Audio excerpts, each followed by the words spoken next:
And hey, don't be afraid to stand out. You're beautiful. Even when you're late 40s, late 50s, 60s, yan. Be confident.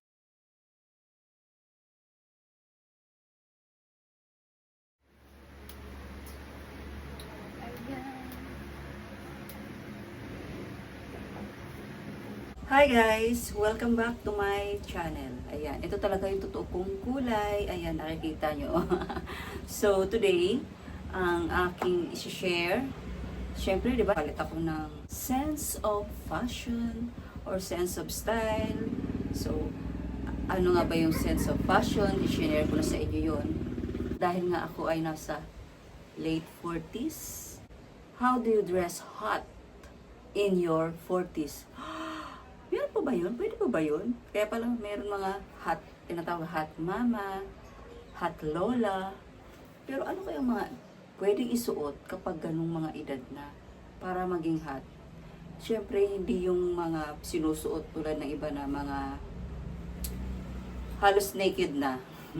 Hindi naman ganon.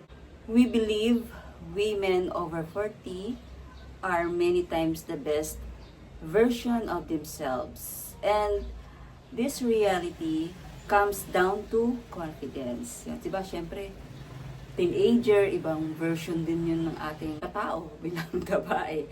Teenager, nag-umpisa yun sa 13. Tapos kung paano ka manamit. Minsan nga, iba nasa grade school pa lang, elementary, talagang alam na nila kung paano i-handle nila yung sarili nila. Teenager, tapos 20s, 30s, ngayon 40s, going to 50s. So, nasa, ano lang natin yan guys, as pagdala lang natin ng ating sarili at confidence in our own skin, like this. You're over caring what other people think, and you've learned enough about yourself and your style to know how to dress in a way that makes you feel awesome. So, minsan masyado nating iniisip yung mga sinasabi ng iba. Tayo lang naman yung nakakakilala sa ating sarili kung paano tayo manamit at kung anong style na gusto natin para sa ating sarili. Kaya, feel better and confidence in your own skin. Dressing hot in your 40s or in any age is all about feeling confident in your own skin. So, meron tayong mga tips. Choose outfits that flatter your body type and showcase your best features. Some tips if you have larger chest that you don't want to accentuate.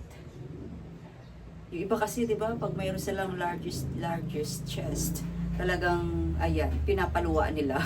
Yung iba, gusto, V-neck, V-neck, yan, ito na lang, V-style, parang ganyan. Para kahit pa paano, hindi masyadong halata. Kasi pag V-neck, di ba pababa, toward ang patingin ng tao kasi V-neck style siya. Hindi siya nakafocus dito lang sa area ng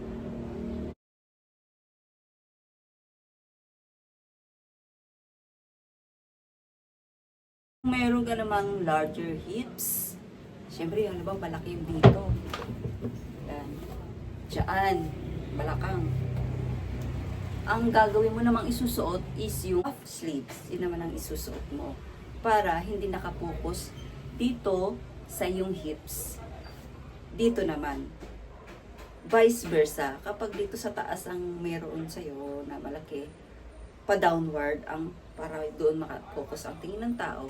Kung mayroon ka ng hips na malaki, na yung ang iyong ayaw i-accentuate, yun naman ang gagawin. Puff sleeves naman. Siyempre, katulad ko, ay belly area naman. Dito. Yan. Diba? Diyan naman. Kasi nga yung mga bakit ganun pag mga perimenopausal period na talaga yan ang problema. Kahit hindi ka na palakain nas in food is life, talagang yung mga fats may store, may stock dyan sa belly area. Kaya kung gusto mo naman na hindi iyon ma-focus ang paningin ng tao, Suot ng damit na t-shirt, medyo maluwag lang. Pero masyadong obvious kasi pag mga yung suotin mo. Next naman ay experiment with bold prints. Bold prints, bright colors, ayan, katulad ng mga red, yan, mga ganyang, mga bright colors, diba? Orange, green, and statement accessories.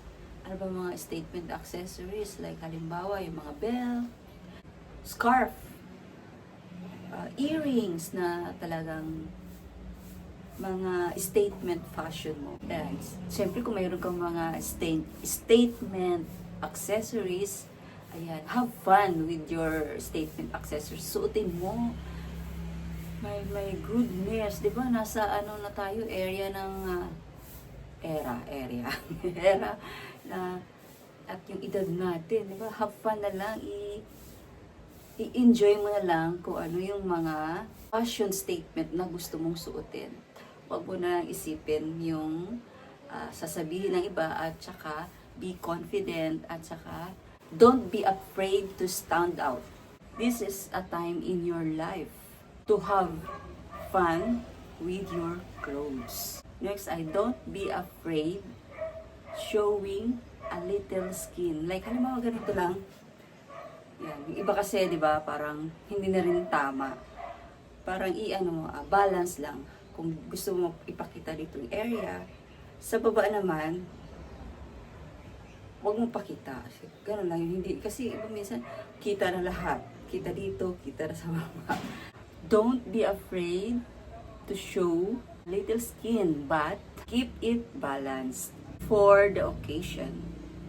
You can try a pair of distressed jeans or an off-the-shoulder top. And then invest in high-quality pieces that will last years, like a classic trench, and can be mixed and matched to create different looks. We can't stress this enough. Having a capsule wardrobe, high-quality pieces will last you much longer and make you look polished than buying fast fashion all year long. Kasi di ba guys, kapag nasa fast fashion lagi yung ating kapag sumunod tayo sa mga fast fashion trends or mga uso, talagang yung mga capsule wardrobe mo, pag wala na sa uso, naka-stuck na lang yan sa iyong closet or cabinet. Kaya mag-iisip ka na naman ng panibago, ano nga ba ang dapat mong bilhin. Kaya tulad nating mga nasa ganitong edad na, pumili na tayo ng mga classic pieces and high quality para lagi tayong magmukhang polished and hindi siya pangit tingnan sa atin.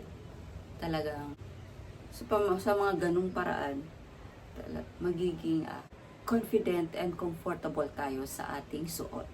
Diba? This is the last. Have fun with your outfits and don't be afraid to try new styles or trends. There's no trends that is off limits.